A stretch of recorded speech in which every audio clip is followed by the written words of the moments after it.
Alright, so let's do another cliff problem, but let's mix it up a little bit and look at a different way of doing it. So in this case, we're going to stand on a cliff. Let's put ourselves back on a 10-meter cliff, and let's put somebody over here, let's say standing 20 meters away, and you're up here, and you're like, oh, I'm prankster, I'm going to take this ball, and I'm going to throw this ball and I'm going to hit that person. So I'm going to throw it directly at them. All right, and I'm going to throw it, but I'm not very mean, so I'm not going to throw it very hard. Let's throw it with an initial velocity of 15 meters per second. And that's all I'm going to give you. So immediately, two things are different, you notice. One, you notice that you're throwing the ball down instead of throwing the ball up like we did in the last problem. Secondly, I didn't give you the angle explicitly. I gave it to you implicitly. I told you that you are throwing the ball directly at the person. Now, of course, because we're smart physicists, we know the ball won't hit the person. It's actually going to fall down and land in front of them somewhere because gravity's pulling it down. If there was no gravity, then the ball would continually go straight and would hit the person. But there's gravity, so the ball's going to fall down. But we can still use these dimensions to find the angle. So we could say if there is a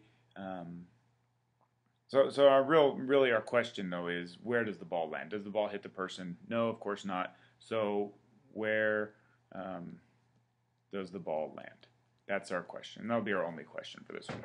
So we can use this distance, right? 10 meters, 20 meters, because we know that that's the direction that we're interested in to find an angle. Pick an angle, any angle. I'll pick this one. Let's call this one theta. My favorite trig function. Tan theta is opposite over adjacent. So tan theta is equal to 2. So theta is the inverse tangent of 2, or theta is equal to, drum roll please, inverse tangent of 2, 63 degrees. 63.4 degrees. Okay, so that's this angle right here. So what that means is, when I'm taking my initial velocity, my v0 is in this direction, say 15 meters per second. I have to break that up into a v0x and a v0y. v0x and v0y. I'm going to start with v0y this time, and then I'm going to go v0x because that looks like the triangle I just drew here, and I know that this angle here is 63.4 degrees, and so I can say v0y. I know that the cosine of 63 degrees is v0y over hypotenuse. Cosine is adjacent over hypotenuse, so v0y is going to be 15 cosine 63.4 degrees, or v0y is equal to 15 cosine 63.4, 6.72. And this is an x, sorry. v0x is going to be 15 times the sine of 63.4 degrees. So 15 sine 63.4, and we end up with 13.4 meters per second. And now I'm going to step back and think and make sure I did everything right, because this is a little bit weird. If we noticed before, let me just pull up this other cliff problem that we did real quick. When we were breaking this one down, we were launching up in the air. We said v0y was 30 sine 40, right? The y was the sine because it was opposite. Here, because we have a different angle and a different configuration, now v0y is cosine. So we can't automatically say y is always sine and x is always cosine. It depends on which angle you have or which angle you found. Okay? So in this case, v0y is 15 cosine 63 degrees. The other thing I want to double check is my directions, because I noted earlier that I'm throwing it down. v0y should be down the way I've drawn my arrow. So I'm going to have to say that v0y is down. And I'm getting that straight off of my picture. V0x is positive, so V0x is positive.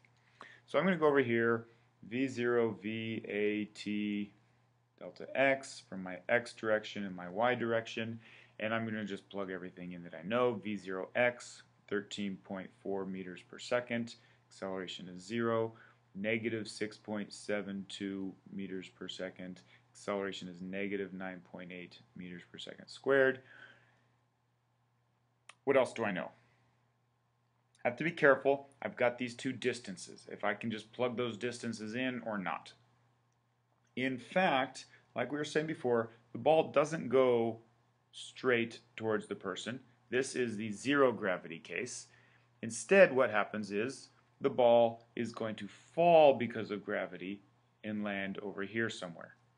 So we cannot use delta x equals 20 meters in our column of variables because it's just not true for the ball. But we can use delta y as negative 10 meters because that is true for the ball. The ball does land on the ground 10 meters below. So we could say delta y is negative 10 meters, and it turns out we're actually looking for what is this delta x right here. We're looking for what is this new distance right here. Delta x is our unknown. Okay, so how do we do that? Well, again, we're practically snoring while we're doing this. We know V0a and delta x, so we're going to calculate the time. Delta y is equal to V0t plus 1/2 at squared. Negative 10 is equal to negative 6.72t minus 4.9t squared, the magical quadratic. Negative 4.9t squared minus 6.72t plus 10 equals 0. Thanks to the wonders of the quadratic equation in your calculator, I'm going to say negative 4.9, I'm going to say negative 6.72, and I'm going to say positive 10, and I end up with time is equal to negative 2.27 and positive 0.90 seconds. Again, I'm moving forward in time here, so I want the positive time. So time is equal to 0.90 seconds.